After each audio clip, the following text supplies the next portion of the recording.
Hello everyone. In this video, we'll be solving problem 219 contains duplicate number 2. The problem statement is given an integer array and an integer k, we need to return true if there are two distinct indices I and j such that the values are same and also the absolute difference between I and j is less than or equal to k.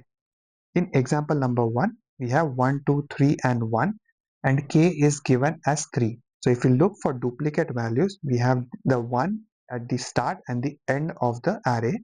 Its corresponding indexes is 0 and 3. And if we look for the absolute difference between the two, it is 3, which is equal to or less than the k value. So we return true. If we look at example number 3, k is given as 2. So we need to look for the difference. So if we compare the duplicate value, which is 1, for example, its corresponding indexes are 0 and 3. The difference is not less than or equal to 2 or k given to us. So the output will be false. I hope you were able to understand this problem statement. Now let's switch to whiteboard and discuss how we can solve it. One way to solve this problem is by running nested iteration to check for duplicates and compare its corresponding indices. And if the value is less than or equal to k, we continue or else return false. Let's do a couple of runs to understand how will this work. We'll start with the outer counter pointing at 0. The value is 1. We'll then start the inside counter with j at 1 or whatever the I is pointing plus 1. So with j is equal to 1, let's call it value I is 1, value j is 2. Is it equal to value I? No. So we'll increment our j pointer and look at the next value.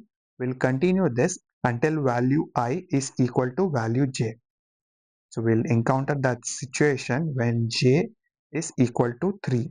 And once we encounter this case of the two values equal, we'll calculate the absolute difference between I and j. In this case, I is 0, j is 3.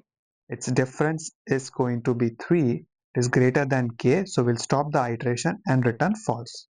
And if there were no duplicates or the difference was less, then go back, increment I to 1 and again do the same nested operation for the remaining numbers. So with this approach, our time complexity is O of n square as we are running multiple nested iterations, and the space complexity is O of 1 as we are not maintaining any collection for duplicates. As the time complexity is super huge and can go exponentially large with huge arrays, let's think about how we can optimize it.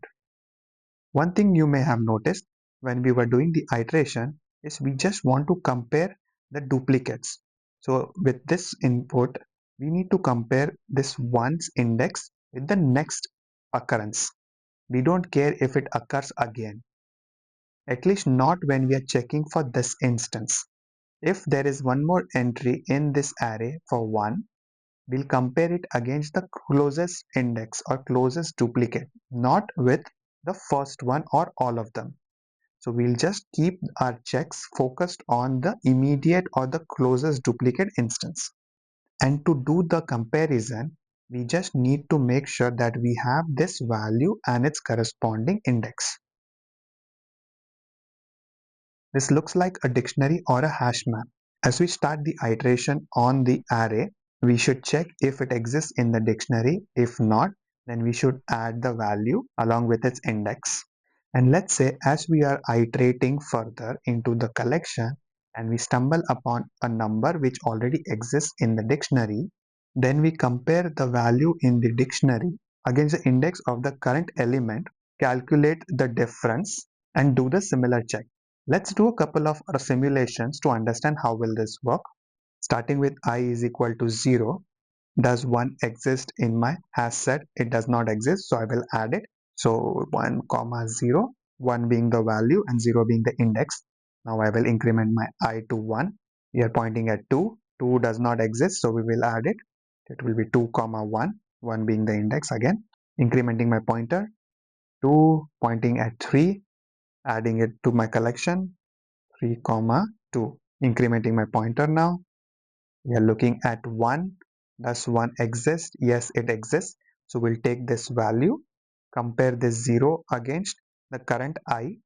Is the difference greater than k? Yes. So we will stop the iteration and return false. With this solution, our time complexity has been improved to O of n, where n is the number of elements in the array, and the space complexity is now O of n as well, as we are maintaining this collection or dictionary with the values and its corresponding indexes. Let me show you how we can implement this using C#. In this solution, I start by initializing a dictionary of type integer and integer. In the for loop, I start by checking if nums of I already exist in the map. If it does, then I'm comparing its corresponding value against I, and if the difference is less than or equal to k.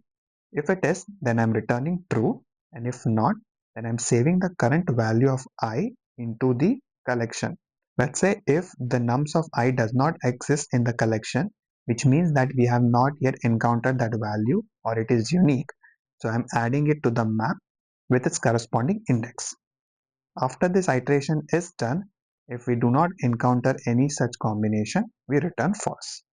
This solution, when submitted on LeetCode, beats nearly 68% of the submissions made so far in terms of runtime and beats nearly 54% in terms of memory. Thank you for watching this video. I hope you were able to understand this explanation and the solution. The link to the source code is available in the description below. Feel free to check that out, and I will see you in the next one. Thank you.